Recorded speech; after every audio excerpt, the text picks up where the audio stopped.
출발 새 아침.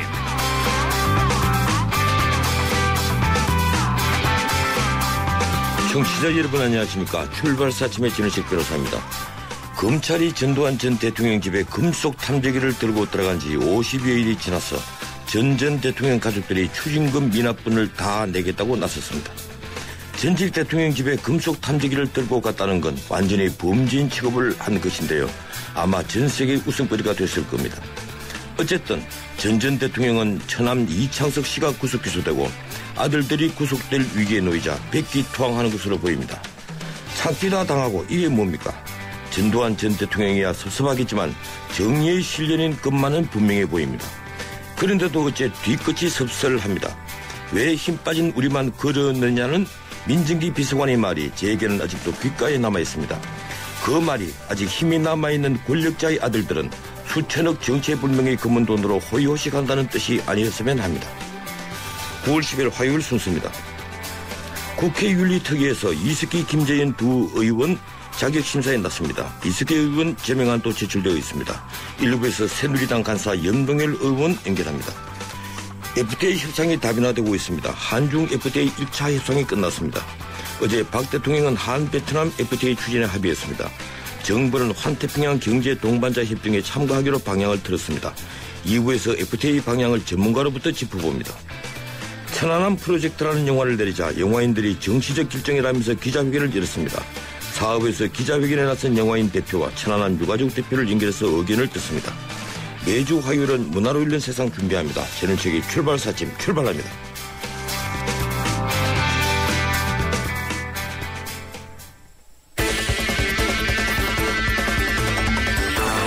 발빠른 뉴스, 진실보도의 자존심, 전원책의 출발 새 아침. 뉴스 헤드라인. 주요 뉴스 살펴드립니다. 뉴스 헤드라인 시사평론가 이종훈 박사 나와 있습니다. 안녕하세요. 네, 안녕하십니까. 예, 박근혜 대통령이 베트남 하노이를 방문 중이죠? 네, 예. 그렇습니다. 어제 일정 좀 말씀해 주시죠. 과거사 문제는 언급하지 않았다면서요? 네, 그렇습니다. 역대 대통령들이 이 베트남을 한 차례씩 다 방문을 했습니다. 이 김영삼 전 대통령은 96년도 베트남 방문을 했지만 이 과거사 부분에 대해서 언급 안 했고 호치민 전 주석 묘소도 찾지 않았습니다. 이후 김대중 전 대통령, 노무현 전 대통령은 과거사에 대해서 이제 좀 사과를 했죠. 유감 표명을 했고 이명박 대통령은 하지만 호치민 묘소 참배를 하긴 했고 이 과거사에 대한 사과 언급이 없었습니다. 이번에 박 대통령도 호치민 전 주석 묘소에 헌화하고 묵념하긴 했는데 직접적인 과거사 언급은 없었습니다. 김대중 전 대통령이 사과를 했을 때 박 대통령이 참전용사의 가슴과 대한민국의 명예에 못을 박는 것과 같다 이렇게 비판한 바가 있는데 직접적으로 이 부분을 사과하기는 좀 모호했던 모양 같습니다. 하지만 우리가 이 과거사와 관련해서 일본을 이야기할 때 이 독일 참고를 좀 많이 해라 이런 얘기를 하는데요. 이 부분은 어찌됐건 베트남과 관련해서 좀 언급을 해주는 게 좋지 않았나 이런 좀 아쉬움이 듭니다.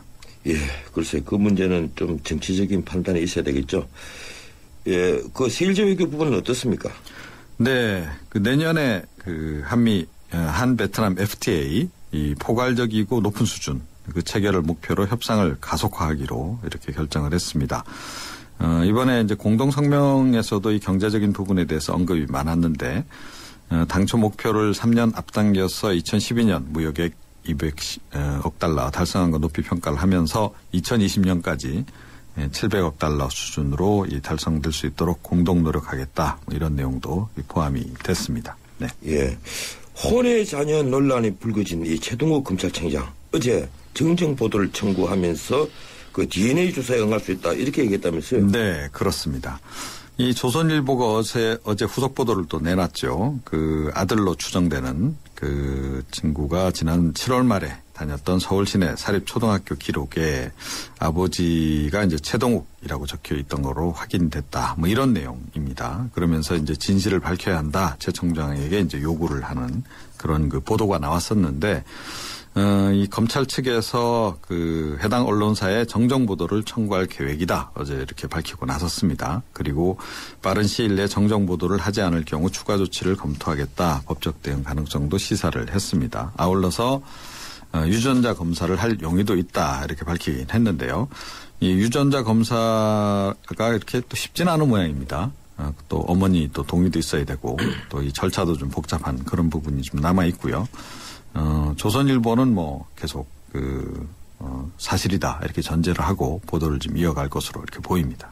예, 유전자 검사는 일방적으로 최 총장이 주장을 해서 가능한 것은 아니겠죠. 예, 법무부가 논란을 빚은 성남보호관찰소 이전 문제 재검토하기로 했다면서요. 네, 그렇습니다. 이 참 성남보호관찰소가 참 기구합니다. 이 참 이사도 그동안 많이 했는데 그동안 뭐 계속 주민 반발에 부딪혔고요. 이번에 서현 역세권으로 이제 옮긴 이후에도 분당 지역 학부모들이 지금 거세게 반발 지금 하고 있는 그런 상황이죠. 이렇게 되니까 새누리당이 어제 황교안 법무부 장관과 긴급 당정 협의를 가졌습니다. 그래서 이전 계획 전면 재검토를 강하게 요구를 했고 이에 따라서 법무부가 이 방안을 이제 이전 방안을 원점에서 재검토할 예정이다 이렇게 어제 밝혔습니다. 이 닷새 만에 좀 다시 새로 장만한 청사를 좀 떠나야 할 그런 운명에 처하게 됐는데요. 네, 이래서 여당의 힘이 좀 무섭네요. 이게 여당의 힘 때문에 그렇습니까? 예, 지금 성남시 시장은 민주당 이재명 씨 아닌가요? 네, 그렇죠. 예. 전두환 전 대통령 측이 오늘 추징금 납부 계획을 발표하죠? 네, 그렇다고 합니다. 이 장남 재국 씨 이 변호인이 어제 이제 밝힌 내용인데요. 오늘 오후 3시에 서울중앙지검 인근에서 이제 미납 추징금 자진 납부 계획을 발표를 한다 그러고 발표는 재국 씨가 한다 그럽니다. 전 대통령은 건강상 이유로 현장에 나오지 않을 것으로 이렇게 알려지고 있습니다. 이 자리에서 대국민 사과 성명도 발표할 거다 이런 예상인데요. 이렇게 해서 16년 동안 끌어왔던 이 전직 대통령 환수 작업 모두 마무리될 전망입니다. 예, 오늘 개성공단 공동위원회 2차 회의가 열리죠? 네, 그렇습니다. 2차 전체 회의가 개성공단 내 종합지원센터에서 열리는 거고요. 1차 회의에서 여러 가지 합의점들이 도출이 되긴 했습니다. 그 이후에 또 이 분과위원회별 회의에서도 좀 합의가 진전된 부분이 있고요. 가장 결정적인 것은 역시 정상화 재가동 시점에 대한 논의인데 이것이 오늘 어떻게 결론이 날지 좀 지켜봐야 되겠습니다. 긍정적인 방향으로 결론이 나올 것 같긴 하고요. 오늘 그 이외에도 출입 체류, 투자보호와 관리 운영, 그다음에 삼통 문제, 국제 경쟁력 이와 관련한 세부 논의가 좀 미뤄질 것으로 이렇게 보입니다. 네, 그렇군요. 11월부터 재가동에 들어가기로 하는 원전들이 지금 재가동 시점을 다시 내줄 것이다. 이 뉴스는 어떻게 된 겁니까? 네, 잘못하다가는 이번 겨울도 좀 춥게 보내야 될 것 같다 이런 생각이 드는데요. 예. 이 시험 성적서 위조로 지금 가동이 중단돼 있죠. 신고리 1, 2호기 그리고 신월성 1, 2호기 이 4기의 원전에 새로 장착할 예정이었던 제역 케이블에 대해서 원자력 안전위원회가 환경시 시험을 다시 받도록 했다고 합니다. 이 검증을 받은 지가 18년이나 지났다는 거죠. 그런데 이 제역 케이블이 굉장히 안전 문제하고 직결되는 거라서 재검증이 필요하다 이렇게 판단을 내린 겁니다. 이에 따라서 당초 11월 정도부터 다시 가동될 예정이었던 이들 원전 재가동 지연이 좀 불가피할 것으로 이렇게 보이고요. 이 케이블 재검증에 들어가게 되면 최소한 몇 개월은 걸린다 그럽니다. 그러니까 내년 봄 정도 돼야 재가동이 이제 될 수 있는 그런 상황이 된 거죠. 예. 400만 킬로와트 정도가 또 부족하게 되는 겁니다. 예, 좀 힘들어지네요. 이번 겨울도. 예, 오늘 여기까지 듣겠습니다. 고맙습니다. 네. 지금까지 뉴스 헤드라인 이종훈 박사였습니다. 여러분의 아침을 여는 출근길 시사 프로그램 전원책의 출발 새아침.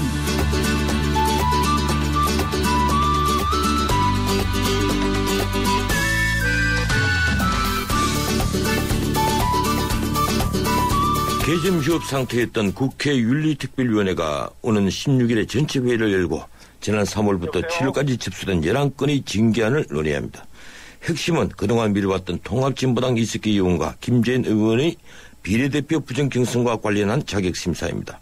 여기에 대해서 내란 음모 혐의로 구속된 이석기 의원에 대해 새누리당이 제출한 제명안도 함께 논의될지 주목되고 있습니다. 국회 윤리특위 여야 간사를 연결해서 양측의 입장 듣는 시간 가지고 있습니다. 어제 민주당 입장을 들은 데 이어서 오늘은 새누리당 입장을 듣겠습니다.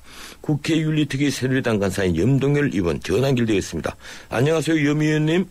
네, 안녕하세요. 염동열입니다. 예, 반갑습니다. 다음 네네. 주 16일에 윤리특위 전체 회의가 열리게 되는데요. 이번 회의에서 핵심은 이석기 의원 그리고 수사선상에 함께 오는 것으로 알려진 김재현 의원에 대한 자격심사안입니다. 두 사람은 네네, 지난 그렇습니다. 총선 비례대표 부정경선 문제로 자격심사가 시작됐는데요. 어떻게 결론이 날 것으로 보십니까?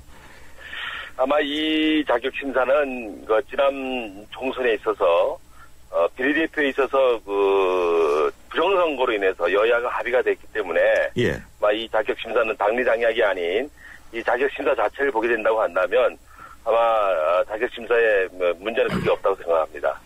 예, 그런데 통진당 비례대표 부정선거와 관련해서 진보당 관계자들은 유죄 판결을 받았지만 검찰이 이석기, 김재현 두 의원에 대해서는 혐의 없음 처분을 했지 않습니까? 예, 그래서 네네네. 지금 통진당 쪽에서는 이게 자격심사 대상이 아니다 이런 주장을 하고 있거든요. 예, 어떻습니까? 물론 이석기 의원이나 김재현 의원이 무죄 판결은 난 건 사실입니다만은 이것은 역대 없는 부정선거 또 인터넷 대리 투표를 통해서 1,735명이나 수사를 했고요. 예. 그 중에서 20명이 구속됐고 불기속이 이제 440명이 이제 불구속 기소가 됐는데 사상 유례없는 이제 부정선거로 인해서 비례대표로서 국회에 당선됐기 때문에 이것을 이제 법률적 잣대보다는 윤리적인 잣대에 의해서 본다면 이석기 의원이나 김재현 의원은 국회 들어 자격이 없다 이렇게 판단하는 것이죠. 예, 그동안 왜 자격심사안이 왜 논의가 중단되고 있었죠? 그것은 아마 여야의 이제 당리당략이라고 할까. 제가 이제 6월 달에 간사가 됐습니다만은. 예. 그동안에 이제 이 윤리위원회가 가동을 하지 못했고, 제 역할을 하지 못했기 때문에, 지난 8월 22일 날, 제가 이석기 사건이 나기 전입니다만은, 윤리위원회를 가동하자. 그리고 원칙대로, 윤리위원회의 역할을 하자라고 이렇게 제의를 해서, 아마 뒤늦게나마 9월 16일 날 이렇게, 회의가 개최하기로 이렇게 됐습니다. 당리당략으로 재가동을 하지 못한 것이다라면, 예, 새누리당으로서는 무엇이 부족했던 겁니까? 무엇이 임려가 됐죠? 아마 이제 새누리당은 이제 계속해서 윤리위원회 가동을 요청을 했고요. 예. 우리 이제 민주당에서 보게 되면 이석기 의원이나 김재현 의원이 자격심사에 올라온 것은 아마 지난 총선에 공조를 했기 때문에 거기에 따르는 부담감이 없지 않아 있었다고 이렇게 생각합니다. 예. 지금 윤리특위에서 지난 대선 때 발언 등으로 김태호, 이종걸 의원 등 여야 의원들 징계안이 계류가 되어 있는데요.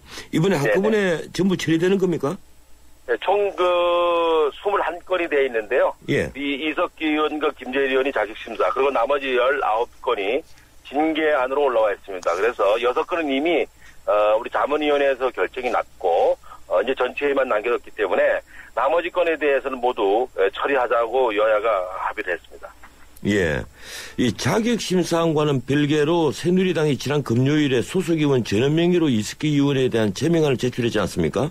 네네. 예. 언론에 보도된 내란 업무 혐의만으로도 헌법 소홀을 하는 국회의원 자격을 상실했다. 이게 이제 새누리당 판단인데요. 그러나 네네. 사법부 판단에 앞서서 정치적으로 유죄를 판단하는 것은 성급하다는 주장도 있습니다. 어떻게 답하시겠습니까? 아마 이제 저희들이 형법 제50조 제1항과 제2항에 보면 예. 우리 국민으로부터 위헌받은 권한에 대해서 품위를 잃거나 예. 또 양심에 따라 그 임무를 충실히 하지 못했을 경우에는 우리 자격심사를 받게 되어 있습니다. 그렇기 때문에 저는 큰 문제가 없다 이렇게 생각을 합니다. 예, 이 품위 문제로 보시는군요. 네네. 어제 저희 방송과 인터뷰한 민주당 간사 박범계 의원은 혐의만으로는 네네. 국회의원 자격이 없다는 것은 새누리당의 일방적인 주장이다. 이런 얘기를 했습니다. 또 이석기 의원이 의원직을 유지하고 있어도 국가기관이 기밀 자료를 주지 않기 때문에 기밀 뉴스는 없다. 이런 얘기를 했거든요. 어떤 의견이십니까? 저는 그렇게 생각합니다. 우리가 법률적인 잣대하고 윤리적인 잣대가 좀 달라야 한다고 생각을 하고 있고요. 18대에서는 아마 모 의원이 여성 성희롱으로 인해서 징계안까지 이렇게 올라갔던 적이 있고요.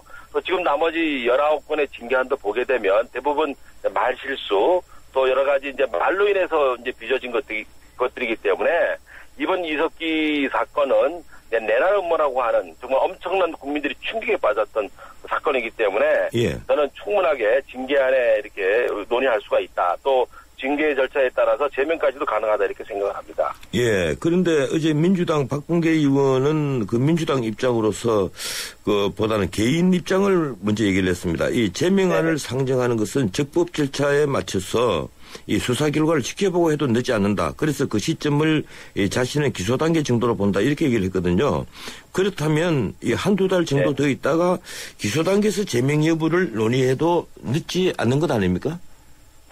저도 그 사견입니다만은 이제 우리 국민은 국민의 의사에 따라 또 국민의 관심에 따라 우리 정치가 좀 따라가야 한다고 생각을 하고 있고요. 이 이석기 사안은 이제 국민들이 굉장히 관심이 높은 사건 아니겠습니까? 그래서 엄청난 충격도 받았고요. 따라서 개인적으로는 9월 16일 날 서로가 이렇게 의견을 내서 국민 뜻에 또 국민의 생각에 우리가 부응해야 한다고 생각합니다만은 다만 이제 여야가 조율 또 조화 정치는 대화 아니겠습니까? 예. 그래서 이 부분에 대해서는 야당의 박범계 간사님과 징계안이 접수가 되면 논의하기로 이렇게 약속을 했기 때문에 9월 16일 날 제가 이것을 강행한다거나 이것을 할 의사는 없고요.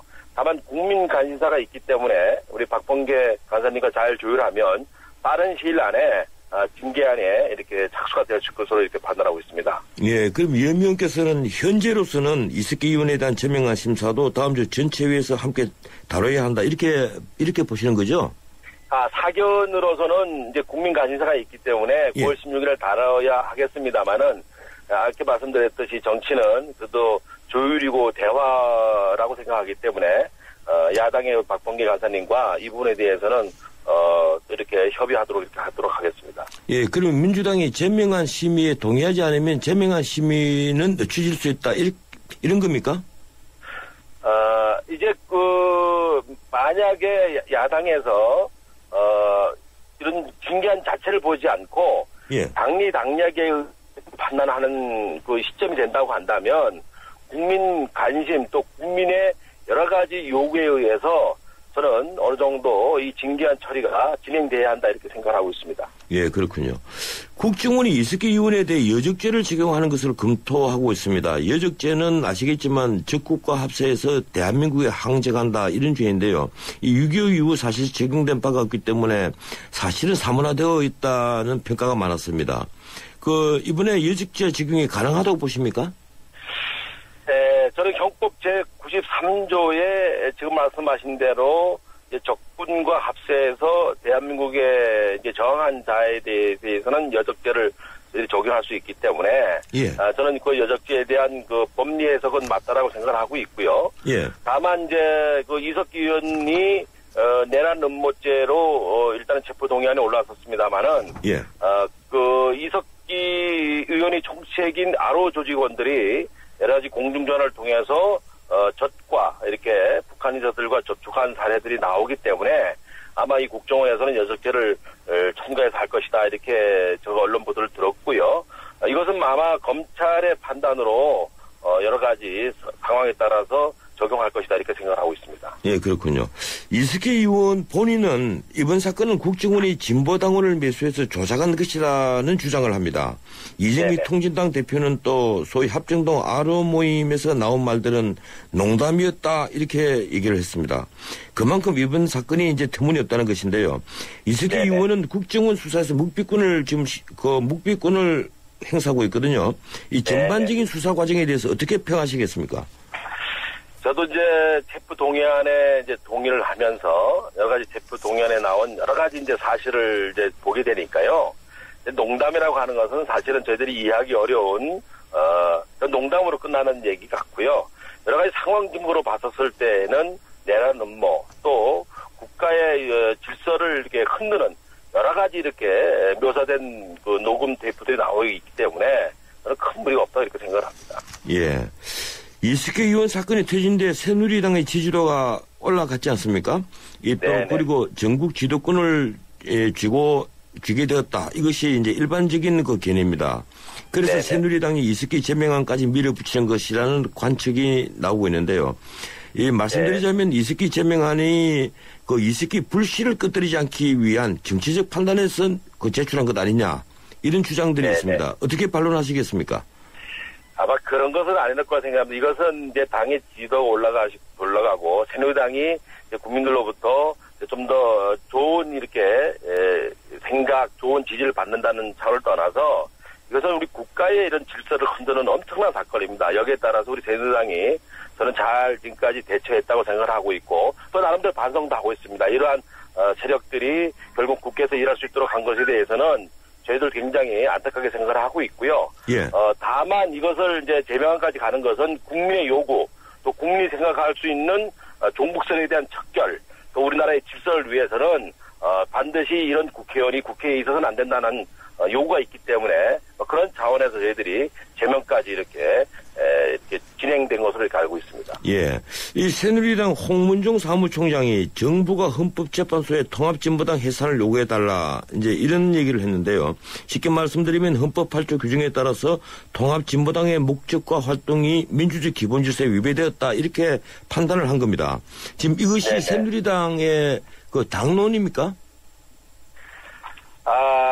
당론이라기보다는 예. 대체적으로 이제 국가의 이런 질서를 파괴하고 또 내란 눈먹까지 협의가 있는 정당 그리고 아로 조직원이 대부분 그 정당의 당원들 아니겠습니까? 예. 그러한 분들로 구성되어 있는 당이 결국은 국가의 질서를 해칠 수 있다고 생각하고 있기 때문에 이것은 아마 정당 해산에도 충분한 논리적 근거가 있다 이렇게 보는 것이고요. 예. 정당의 해산은 이제 국민회의의 심의를 거쳐서 헌법재판소에 제소되는 것으로서 아마 재판소의 6인 이상이 아마 찬성하는 것으로 이제 결론이 나는 것인데 예, 그렇습니다. 이것은 아마 우리 정치적인 잣대보다는 우리 헌법재판소 그러니까 법에 의해서 아마 결론나는 것이기 때문에 우리 정치 쪽에서는 아마 좀 거리를 두고 지켜보는 것이 좀 좋다 이렇게 생각합니다. 그러니까 당론이라기보다는 이 사무총장을 비롯해서 많은 의원들이 다수의 의원들인데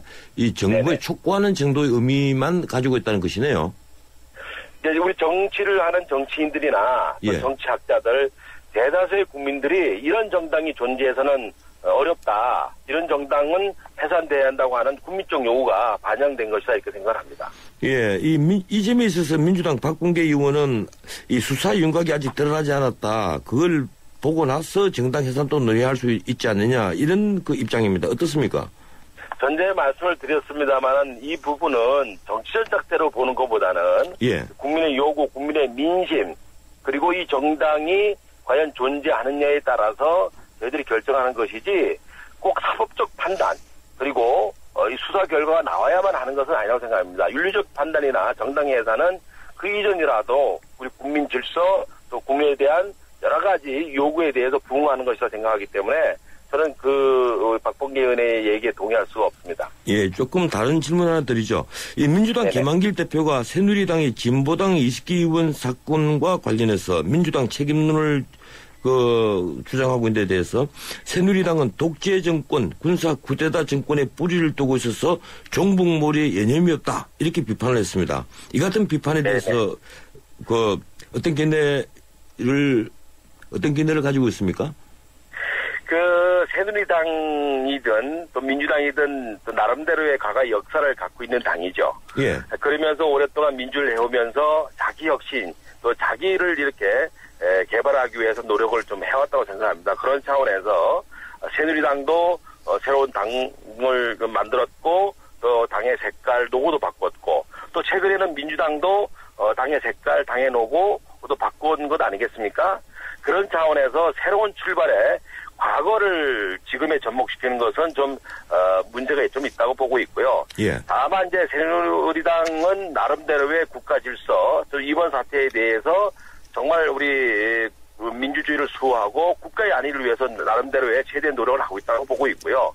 어쩌면 이제 민주당에서는 이제 국려지책이라고 그럴까 좀 몰려 있으니까 여러 가지 말씀을 이렇게 주실 수 있겠습니다만은 이것은 원래 자체가 우리 종북 세력에게 국회의원 의석을 내준 민주당이 좀 문제가 있었기 때문에 여기에 대한 자기 반성 또 당의 반성이 좀 필요하다 하는 차원에서 나온 얘기라고 저는 생각합니다. 예, 고맙습니다. 여기까지 듣겠습니다. 네네, 감사합니다. 예, 지금까지 국회 윤리특위 새누리당 간사 염동열 의원이었습니다. 출발사심 1부였고요. 잠시 뒤 2부 이어갑니다. 예, 지난주에 출발사심 2부 시작합니다. 지금 시각은 7시 38분 시작됐습니다. 출근길 도로정보 알아보겠습니다. 김민환 캐스터. 네, 출발새 아침 교통정보입니다. 화요일 아침 곳곳에 옅은 안개나 방무가 껴있는 곳이 있습니다. 가시거리는 5km 내외로 차량 운행에 큰 불편은 없습니다. 현재 상습 정체 구간 중심으로 도심의 교통량 늘어나고 있는데요. 올림픽대로 하남 방면 행주대교부터 성산대교, 양화대교에서 원효대교까지 밀리고 있고 다시 동작대교에서 반포대교 사이로 서행입니다. 반대 공항 쪽으로 잠실대교부터 동호대교, 반포대교에서 동작대교 구간, 다시 한강대교부터 월상유 나들목까지 정체입니다. 강변북로 구리 쪽으로 이동하는데도 가양대교부터 동작대교까지 밀리고 있고요. 동호대교에서 잠실대교 사이 시속 30km 미만입니다. 반대 일산 방면도 올림픽대교에서 잠실대교, 성수부터 반포대교까지는 속도가 내려가 있습니다. 그 밖에 도심 동작대로는 사당역부터 이수역을 지나 경문 고교까지 차간이 좁혀져 있고요. 반대 외곽 과천 쪽으로도 이수역에서 사당역까지는 서행입니다. 출발새 아침 교통정보였습니다. 뉴스의 차가운 온도를 높여드립니다. 전원책의 출발새 아침.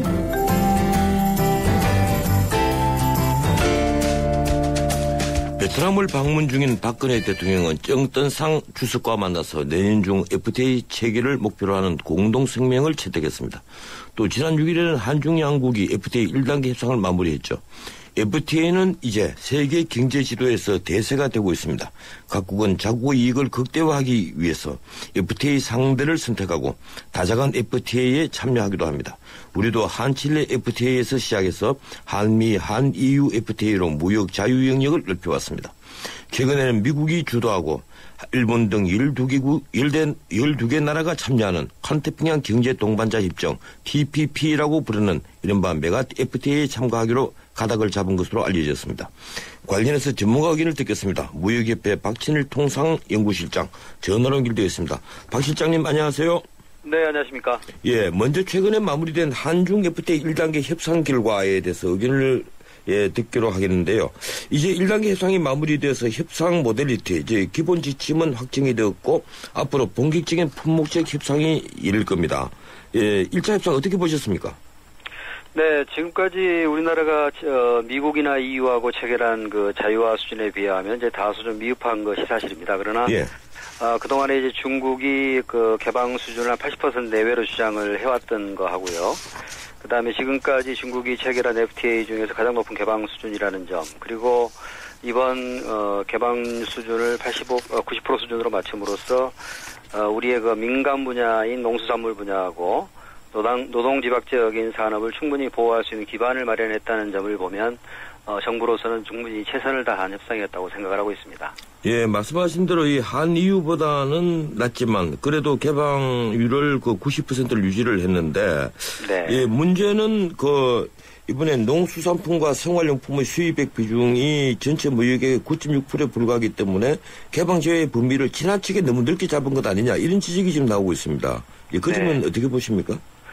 네, 저희들 입장에서의 이제 개방 폭이 높으면 높을수록 좋겠습니다만 협상이라는 게 또 상대방이 있는 것이기 때문에 예. 양측의 이해관계를 이제 반영할 수밖에 없다는 점을 감안해야 될 것 같고요. 지금 말씀해 주신 바대로 우리나라의 대중 수입 비중을 보면 이제 농수산품이 5.3%, 생활용품이 한 4.3%를 차지해서 전체적으로 두 분야가 차지하는 비중이 한 9.6% 정도가 되고 있습니다. 그 우리나라의 그 대중 수출이 주로 이제 중간재하고 가공무역 수출 비중이 높기 때문에 예. 이 분야의 개방폭을 이제 감안할 경우에 상대적으로 이제 우리의 수출 주력품의 개방을 좀 넓힐 수 있는 여지가 적지 않냐 하는 이제 그런 의견이 있는데요.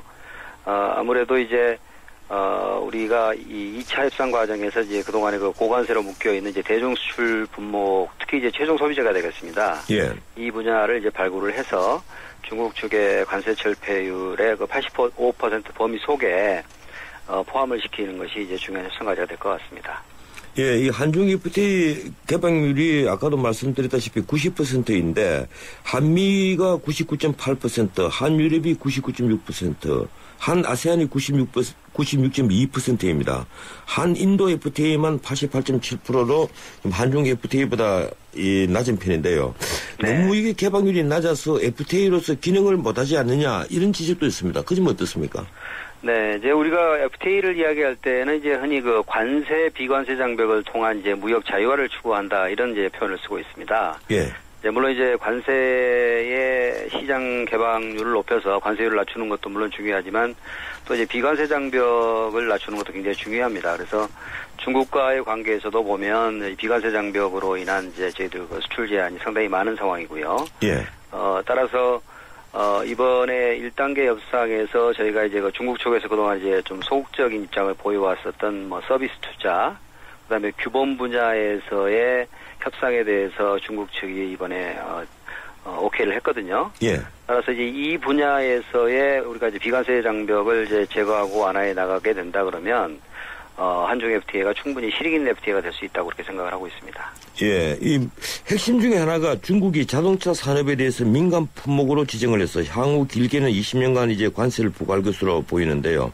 쉽게 말하면 자동차 시장 개방하지 않겠다는 건데 네. 우리도 자동차 시장을 보호 대상으로 해서 중국에서 만드는 유럽차의 수입을 뭐 막으면 되겠지만 이 자동차 산업은 자생력을 갖췄으니까 대신 농축수산업을 민감 품목으로 보호하자 이런 주장이 많습니다. 어떻게 보십니까? 네. 지금 이제 중국이 자동차 부분에 대해서 이제 민감 분야라고 생각을 해오고 있습니다. 예. 그래서 지금 자동차 부분은 이제 가능하면 이제 개방을 좀 늦췄으면 하는 생각을 가지고 있는데요. 사실 우리 업계에서도 자동차 시장을 중국에 개방하는 것에 대해서는 좀 더 신중한 접근이 필요하다는 의견들도 있는 것이 사실입니다. 예. 따라서 이번에 이제 한중 FTA 협상에서 만일에 이제 중국이 자국의 자동차 시장을 개방하지 않는다고 할 경우에 우리도 그에 상응해서 우리도 자동차의 개방 폭을 좀 낮출 필요가 있습니다. 그 이유 중에 하나가 중국이 이제 세계 1위의 자동차 생산국입니다. 예. 그리고 이제 미국과 유럽, 미국이나 이제 유럽과는 달리 저희 나라와 지역적으로 가깝기 때문에 물류비용이 적게 들어서 중국산 저가 자동차라든지 또 중국에서 생산되고 있는 유럽이나 미국 브랜드 자동차 수입이 급증할 가능성을 염두에 둬야 할 것 같고요. 그다음에 중국이 또 기술 발전으로 인해서 최근에 우리나라의 기술 격차가 갈수록 축소가 되고 있습니다. 이런 점을 감안을 했을 때 저희도 이제 중국의 개방폭에 맞춰서 우리나라 자동차 시장 개방폭을 맞춰갈 필요가 있다고 생각이 됩니다. 예, 지금 농업 부분이 문제인데 이 한칠레 FTA 같은 경우는 과수산업 그리고 한이유나 한미 FTA 경우에는 축산 부분에 초점을 맞춰서 우리 정부가 대책을 수립하고 또 그 농가에 자금을 지원을 했습니다. 그런데 이번에 한중 FTA는 반농사가 영향이 가장 클 것이다. 정부는 피해를 최소화하도록 양어안을 도출하는데 협상력을 집중하겠다 이렇게 얘기를 하지만 농촌경제연구원 자료를 보면 감귤 피해만 10년 동안 1조 6천억에 달할 것이다. 그리고 마늘이나 이런 농사는 거의 이제 황폐화 될 것이다. 이런 얘기입니다. 네. 어떤 묘안이 있겠습니까? 네, 아무래도 중국이 재배하는 작목이 이제 저희랑 비슷한 분야가 많이 있고요. 그다음에 또 지리적으로도 가깝기 때문에 아무래도 일정한 영향을 받을 수밖에 없는 상황인 것 같습니다. 따라서 이제 정부에서는 피해 분야에 대한 지원 대책을 이제 충분히 마련을 해야 될 것 같고요. 예. 다만 이제 우리 입장에서도 우리 농어민들이 항상 이제 피해 분야에 대해서만 이제 피해를 생각할 것이 아니고 좀 중국 시장을 바라보는 이제 관점을 좀 달리할 필요가 있지 않느냐는 생각을 가지고 있습니다.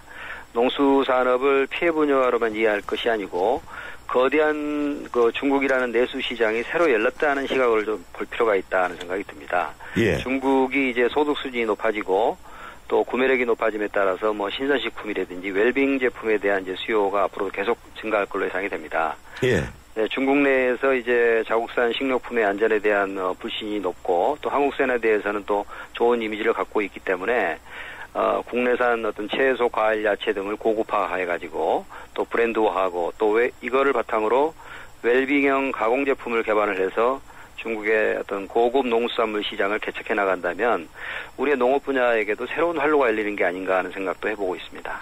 예. 지금 정부가 한미, 한EU FTA에 이어서 한중 FTA를 추진하면서 또 한편 미국이 주도하고 일본 등 12개국이 참여하는 환태평양 경제 동반자 협정 TPP라는 메가 이제 메가 FTA에 참가할 것인가 논의가 있었는데요.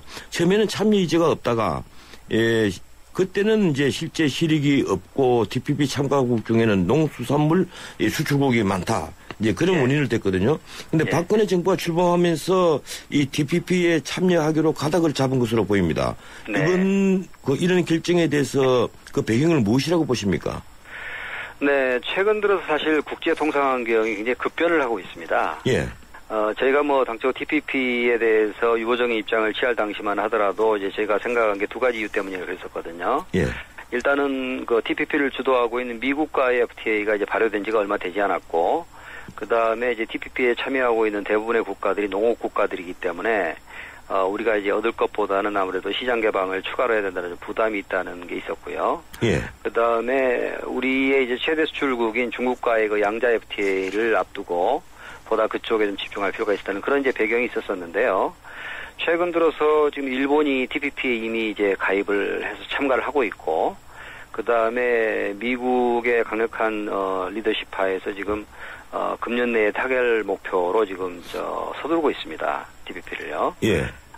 여기에다가 지금 이제 미국과 EU 간에도 이제 TTIP라고 하는 이제 메가 FTA를 지금 추진을 하겠다고 이야기를 하고 있고, 또 일본이 EU와의 FTA를 또 시작을 하고 있습니다. 예. 여기에다가 이제 또 중국도 사실 TPP에 지금 관심을 이제 보이고 있는 이런 상황이거든요. 이런 상황에서 이제 우리 정부도 TPP 참여 여부하고, 그다음에 가입 시기에 대해서 본격적으로 이제 검토를 시작을 한 것으로 이렇게 알고 있습니다. 예, 이 TPP에 참여를 하면 결국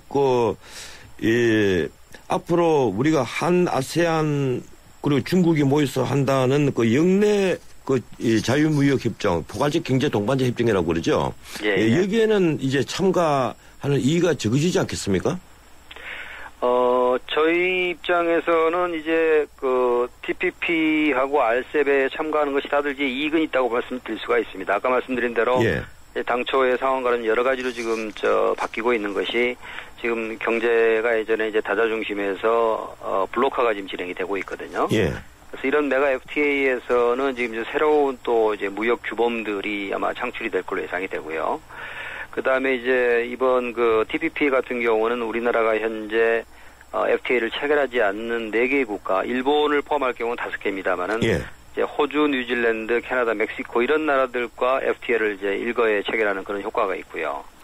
그 다음에 이제 우리나라가 아세안과의 FTA를 이제 체결을 하긴 했습니다만 실질적인 면에서는 우리 주력 품목들이 많이 민간 품목으로 빠져 있어서 사실 우리나라가 지금 아세안과의 어떤 FTA를 업그레이드하는 거를 추진을 하고 있는데 지금 TPP에서 높은 수준의 FTA 예외 없는 관세 철폐를 지금 가져가고 있기 때문에 한아세안 FTA를 업그레이드하는 효과가 있을 것 같고요. 또 제일 중요한 것이 동아시아를 중심으로 이제 서플라이 체인이 지금 이제 구축이 된 것입니다. 그 과정에서 저희가 만일에 빠지게 될 경우에 어떤 일본과의 경쟁에서 좀 불리한 상황이 될 것으로 보기 때문에 저희 입장에서는 참가를 하는 것이 유리하다고 말씀드릴 수 있겠습니다. 예, 고맙습니다. 오늘은 여기까지 듣도록 하겠습니다.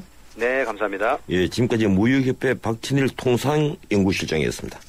예, 전원식의 출발사 아침 2부였습니다. 10시 뉴스 뒤에 8시 10분에 이어갑니다.